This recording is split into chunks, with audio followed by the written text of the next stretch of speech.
Hello everybody, my name is Karryshh and welcome back to another recap video. Today it's our latest Japanese horror movie, Honto ni Atta Kowai Hanashi. The movie is a part of Honto ni Atta Kowai Hanashi movie series, and I guess they release one part every year. I have recapped another part of this film series and you'll find the link of that video in the pinned comment. It's an anthology movie that contains 5 stories, and if you like Japanese horror then you will definitely like this one. On top of that, if you're new here then make sure to hit that subscribe button and like this video cause it's free for you and it helps me out a lot.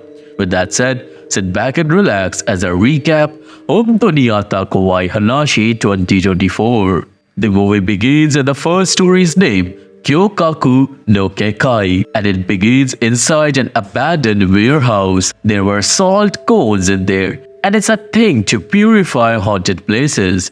Then we meet with a man named Kenoshita, who is taken to a hospital because of severe stomach cramps. He was treated immediately and soon a doctor revealed that there aren't any threats to Kenoshita's health, but the doctor advised him to stay in the hospital for a couple of days. Kenoshita now goes and takes some days off from work, but as he gets off the phone, he feels like someone is watching him. Later, Kenoshita finds a girl sitting in the hallway whispering something. He asks the girl if she's okay, but the girl does not respond. Kenoshita leaves, but soon the girl gets up and stops him. She said to him that they chose you. And obviously this statement creeps Kenoshita out, so he leaves, but the next second, the girl was not there anymore. Kenoshita now settles down in a room, but soon he sees a boy in the window parallel to him. That window belonged to the warehouse we saw in the beginning. The boy disappears and Kenoshita asks the nurse about this warehouse. The nurse reveals that the place is abandoned and Kenoshita should just ignore it. Kenoshita ignores it, but we can see a dozen spirits behind that window now. That night, Kenoshita couldn't sleep when someone starts banging outside his window. He gets up and checks it, but no one was there, which was strange. Next day, after Kenoshita's test, he was sitting in the waiting room when he thinks that someone is looking at him, and soon his eyes catches that girl again who was staring at him. Scared, Kenoshita leaves in a rush and he crosses paths with a co-worker of his, Takeshi, who was there to meet him. Now Takeshi and Kenoshita talks and Takeshi was kind of baffled after knowing that Kenoshita decides to stay in this place because this place is haunted. Hearing this, Kenoshita was not surprised, but he decides that if something bad happens, that he would just ignore it. Kenoshita then returns to his room, but he felt like someone was behind his window's curtain. He checks it but finds nothing, but he gets startled after seeing that girl above the warehouse staring at him. Convinced that the woman is a ghost, Kenoshita runs away and he calls the nurses. Kenoshita tells everything to nurses, and one of the nurses there was about to tell him something, but another nurse stopped her and she told Kenoshita that the place is not haunted and he's imagining stuff. After accepting this defeat, Kenoshita starts heading back, but little did he know, this was just the beginning. On his way, he encounters an old woman who looked just like a ghost. Kenoshita tries to ignore her and walks past, but the next moment, she disappears from behind him. And then, she suddenly reappears right in front of him, terrifying him. In sheer panic, Kenoshita starts running, but the girl from earlier is now in his path, and with no way out, he collapses to the ground and starts screaming. Just then, the girl begins chanting some kind of spell, a spell that makes the ghostly old woman disappear. The girl then takes Kenoshita up to the rooftop and introduces herself as Akane, explaining that she's a psychic. She tells him that he has an unusual ability to attract spirits, which is why the ghosts in this building have been tormenting him. The truth is, before this hospital was built, there used to be a warehouse on this land where many people died. Rather than demolishing that warehouse, which would have cost a fortune, they decided to construct this hospital around it. That's why the building is haunted. According to Akane, if nothing is done, these spirits won't even let Kenoshita sleep. Just then, a nurse and two security guards arrive searching for Kenoshita. Akane gives Kenoshita her number before leaving, and later that night, he has a terrible nightmare that jolts him awake. Feeling unsettled, he decides to go to the bathroom, but on his way there, a group of spirits suddenly appear behind him, freezing him in fear. Panicked, he screams and runs for his life. He eventually finds a supply room and hides inside, locking the door behind him. However, the spirit starts pounding on the door from outside. Without wasting any time, Kenoshita quickly video calls Akane and tells her everything.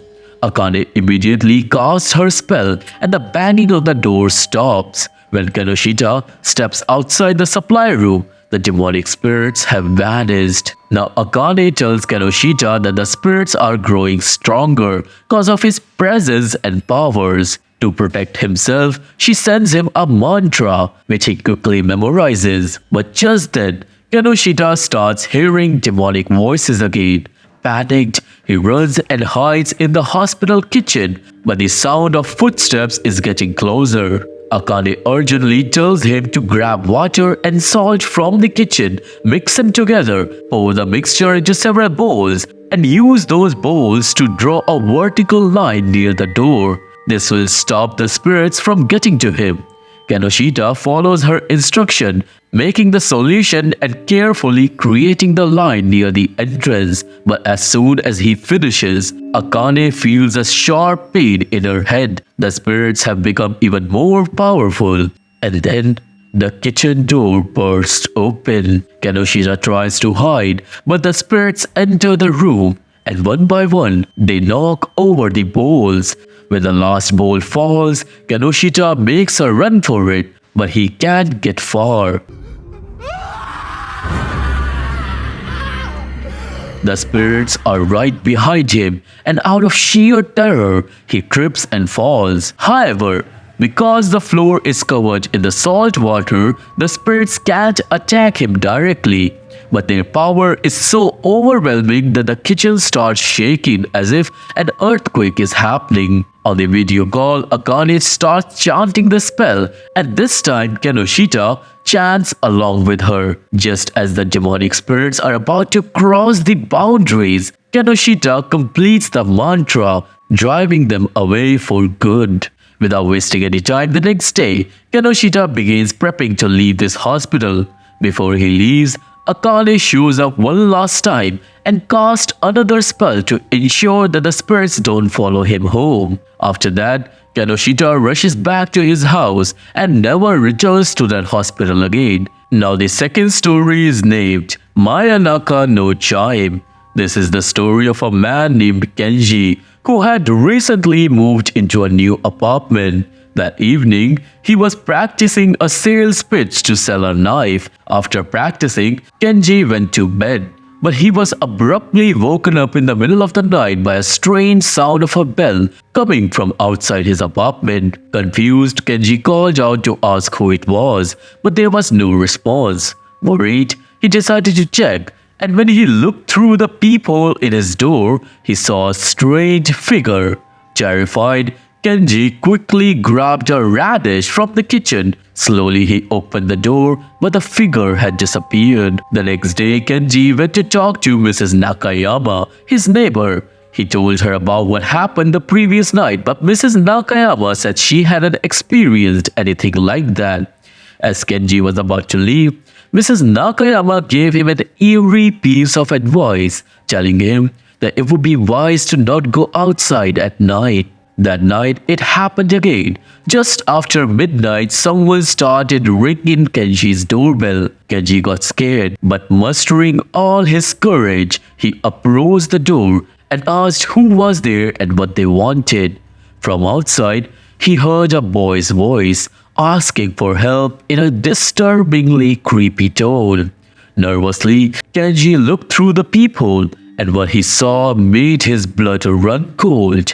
A boy with blood, looking terrifyingly creepy. Seeing that, Kenji screamed in horror, and then the next day, after speaking with Mrs. Nakayama again, he learned that some time ago a man had been killed by a car that crashed into the wall of their building. The man had been asking for help before he died, and was likely that his spirit is now haunting the area. However, the sound of the bell at night was different from the usual doorbell sound, which only made Kenji more terrified. Unable to handle it any longer, he packed up and fled the apartment for good. Now the third story begins named Mie-ru. It follows Isomura, a high school teacher who has the ability to see into the future. Before he gets a glimpse of what's to come, he hears a bell ringing. One day, as he arrives at school, he stops in his tracks because he realizes that something is about to fall from above. Isomura's unique ability makes his life significantly easier. He always knows which teachers will show up to school, and this foresight keeps those around him quite happy. In class, he performs little acts of kindness that leaves his student in awe, like catching a falling vase before it shatters or warning a student before they step on a nail. Among the students was a girl named Shizuka, who is impressed by Isomura more than anyone. She wants to interview him to learn more about his psychic abilities as well. After school, Isomura saves a huge metal lamp from falling, and then he heads to a bar. There, the bartender engages him in a deeper conversation, cautioning him that he shouldn't try to change people's futures. She explains that if he alters the future, it could lead to catastrophic events in the world, but Isomura believes that he's only preventing small accidents from happening, nothing more. The bartender talks about the butterfly effect, which suggests that something as small as a butterfly flapping its wing in China could ultimately change the weather in New York. It's a fascinating concept, and she assures him that even our breaths can have significant impacts on our future. After their chit-chats, the bartender warns Isomura that he shouldn't interfere in people's lives. Now when Isomura was heading home, he encounters a girl who is being harassed by a group of thugs. Isomura manages to save the girl, but in return, the thugs beat him up. However, soon Shizuka came and she saw what's happening. She calls the police and the thugs ran away. Afterward, Shizuka takes Isomura to her home, where her mother Michiko, who runs a restaurant, welcomes him. Shizuka thanks Isomura for being a good guy, and Michiko treats him to some delicious noodles. As they talk about studies and all, Shizuka explains that she can't go to university because her grandmother has Alzheimer's disease and her mother is too busy managing the restaurant. Isomura talks with her, encourages her like a teacher before he leaves, but on his way, he has a vision of Shizuka being attacked by an evil person. Isomura was scared, but he decides not to return to her house, considering that the bartender's advice might be true. Maybe he shouldn't mess with the future. The next day at school, Isomura sees Shizuka safe and sound in class, which reassures him that nothing bad has happened to her yet. However, he was then concerned for her well-being, so after school, he starts to follow Shizuka to make sure she's okay. Actually, you see, Shizuka worked as a waitress at a bar where a lot of thugs hung out, and Isomura was aware of this. He follows her to the bar, and just before entering, he spots her. Isomura tries to explain to Shizuka that her life is in danger, but she doesn't seem to get it. He then shares his vision with her, and after hearing him out, Shizuka decides to go home for the day. Feeling relieved, Isomura heads to the bar. However, while sitting there, he has the same vision again. This time, he sees the evil guy who's about to kill Shizuka. Panicked, he rushes to Shizuka's house only to find her mother Michiko. She tells him that Shizuka has gone to work, which means that Shizuka only pretended to go home and she's still at the bar. The scene shifts to Shizuka, who is busy closing up the bar, and she doesn't see when Isomura called her. Suddenly, a thug enters the bar, and at the same time, Isomura is racing to save her. Inside the bar, the thug finally confronts Shizuka and she's terrified. She tries to escape, but the thug corners her and is about to strike her when Isomura bursts in just in time. He grabs the thug and starts beating him up. The thug, realizing he's outmatched, to run away, and Isomura successfully saves Shizuka. She is incredibly relieved and grateful after this. And then the next day, everything seems to be back to normal. Shizuka wants to know more about Isomura's powers, but for now, they're both late for school, and that's where the story ends. The fourth story is called Antan no Heya, and it's about a girl named Shiori who has just arrived at an apartment building to take a babysitting job. Upon entering the apartment, she meets Masami, a single working mother, and her daughter Mina. As soon as Masami sees Shiori, she wastes no time and hands her an enormous list of tasks because she needs to leave for work immediately. In just 2 minutes, Masami rattles off 100 things for Shiori to do, leaving her overwhelmed. Meanwhile, Mina is hiding under her bed and doesn't respond when called by her mother or Shiori. After a quick goodbye, Masami rushes out, warning Shiori to not go into the storeroom. Unfortunately, now Shiori gets stuck doing all the chores, even though she just came for the interview today and not the job. Once Masami leaves, Shiori tries talking to Mina, asking what she's up to. Mina crawls out from under the bed and tells Shiori that Shiori can do whatever she wants, but just don't look into her eyes. This statement sends a chill down Shiori's spine, not knowing whose eyes Mina were talking about. Ignoring her unease, Shiori starts her chores. However, while vacuuming, she hears a knocking sound coming from a dark corner of the apartment. Curious, she goes to investigate and discovers that it leads to the storeroom Masami had warned her about. And against her better judgment, she begins to clean it up. That's when the things take a terrifying turn. Suddenly,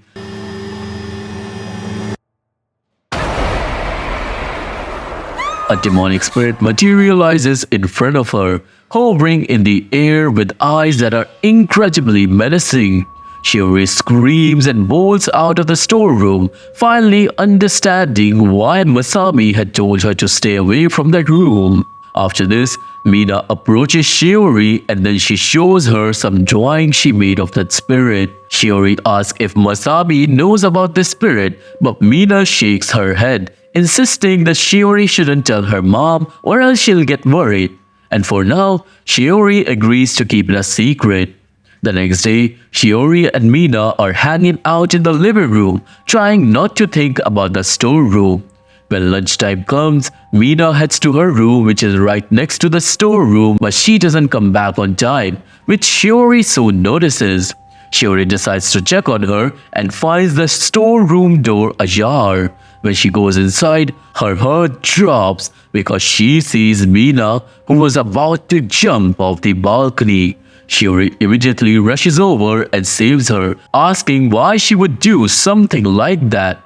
Mina explains that a spirit had taken control of her because she looked into its eyes, and that's why Mina warned Shiori before to not look into her eyes. Both of them were scared as fuck, so they decide to leave the house and go to the park. After a while, a woman approaches them and asks if they live in the apartment 406. Later that day, Shiori tells Masami everything that happened, including what she learned from the woman in the park about how the apartment is haunted. Upon hearing Shiori's story, Masami yells at her not to say the house is haunted because she already knows. In fact, the place was so cheap that it was the only option Masami could afford for her daughter. Now this yelling and screaming wakes Mina up, and Shiori comforts her, put her to bed as a part of her job before she head back home. The next morning, Shiori's boss at the babysitting company informs her that a girl had committed unalivement in this very house where she was working due to a boy she was in love with. But this happened a long time ago, and this is likely why this place is so haunted. Now that day, Masami takes the time to explain to Shiori how important it is to keep a close eye on Mina, making sure to keep her away from the storeroom. Masami then leaves for work, but she can't shake the feeling that her daughter might not be safe in that house anymore.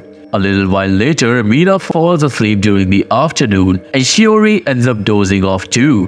When she wakes up, her heart pounded out of her chest because she realizes Mina is no longer in bed. Panicking, Shiori rushes to a storeroom and her worst fears are confirmed when she sees the demonic spirit gripping Mina's hand, dragging her away towards the balcony to unalive her. Shiori rushes to save Mina, but as Mina is now under the spirit's control, she violently pushes Shiori aside.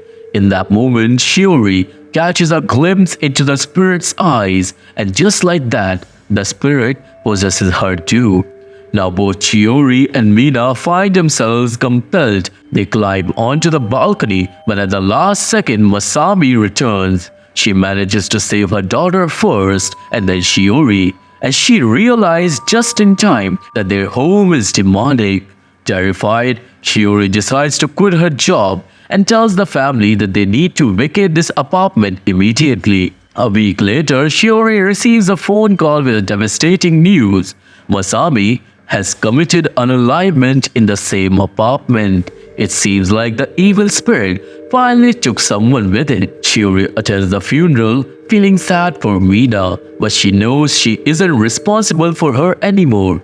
Mina will now live with her relatives, and even after all this time, Shiori still trembles at the thought of that haunted room. And this is where the story ends. The last story is titled Mishirano Doryo, and it follows Hatsune, a researcher who recently landed a job that requires her to perform numerous laboratory tests. Hatsune is the only woman in the entire lab, and naturally, the male colleagues tend to push her around. She finds herself working the hardest as she often stays late into the night to finish her work. One night while Hatsune is in the lab, she starts feeling like someone else is there with her, sending shivers down her spine.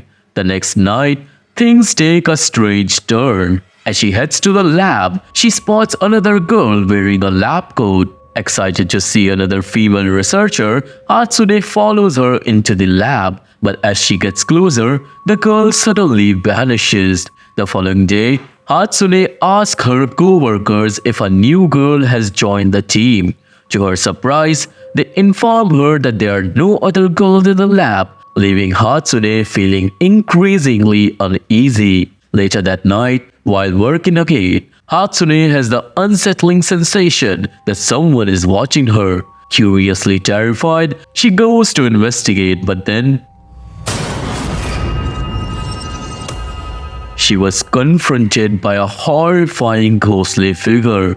Terrified, she screams and runs out of the lab. She gathers the male researchers and tells them what she saw, but they brush her off, suggesting that she's just exhausted and needs to go home.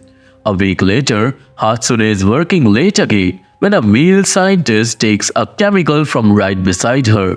As she's testing, she mixes two chemicals, but one of them is the wrong one, ruining all her hard work because of that one guy's careless actions. Frustrated, Hatsune stands up and starts cursing the boys who were not there, but then she feels a dark, evil presence behind her. When she turns around, her heart drops. The malevolent spirit has come right up behind her.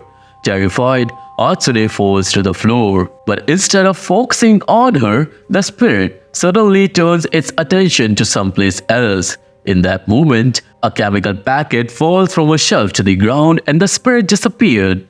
Hatsune goes to inspect the packet and realizes it's a chemical that can neutralize the effect of the wrong chemical she just used. Thanks to that chemical, she is able to save her work. After a couple of days, she finds out that another girl once worked in this lab but tragically died, and it seems like that the spirit may have helped her out because there was no other female present there.